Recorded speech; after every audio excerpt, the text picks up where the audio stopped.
With Prince Harry's hacking case still rolling on, lots of things have begun to emerge. In fact, his alleged biographer claims that he saw hacking at a, well, shall we say, humongous scale while working as an intern at two of the newspapers in question.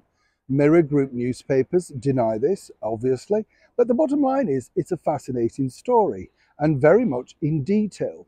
You see, this particular individual, as basically has been found out, did receive assistance to help with his book at the time on Harry and Meghan. This apparently came directly from their one-time personal assistant, Jason North.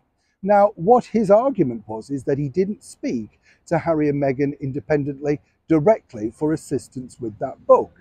Claims he doesn't know Prince Harry or indeed Meghan Markle. Well, again, there are a picture disputing the fact that he has met them, and even in his own book, he says that he had a conversation with Prince Harry. Now, I'm not suggesting for one moment that makes them the best of friends and they swap numbers and we're in a WhatsApp group. But again, discrepancies do rise to the top. Now, what's really interesting about this particular individual and this particular hacking case is, having worked in various newspapers myself over many years, interns were very much kept at a distance.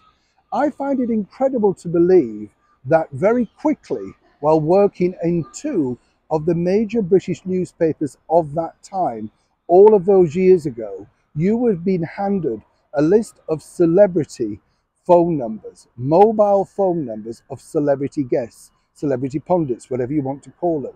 And if you did have that, you would have kept that as a record. You simply would not be able to, not find it. I find that very strange indeed. Moving forward, apparently this particular individual claims that they were then told how to hack voicemails on mobile phones to listen in to alleged messages. Again, very strange indeed. I worked in that industry around about that time, and the bigger problem that the media had with the digital technical world of that period was this, particularly while working for news channels. They banned the use of mobile footage because they considered it to be grainy and not quality enough to be able to broadcast. With voicemails, everybody knew, obviously, that you couldn't broadcast a private message. But in the whole period that I worked in all of those newspapers, genuinely, I never saw any information about voicemails being hacked. In fact, the question would never have been brought up.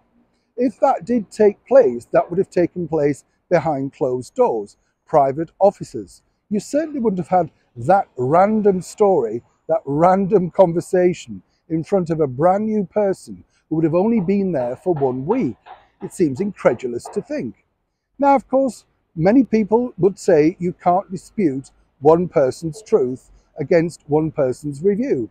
I totally appreciate that and respect that. It's amazing to think with such detail that these particular individuals can recall word-for-word conversations about something so dramatic with someone they do have a very close and tenuous link to, albeit to make money. As ever, I'd love to know what you think to this particular story in the comments below. Neil Sean in the very heart of London.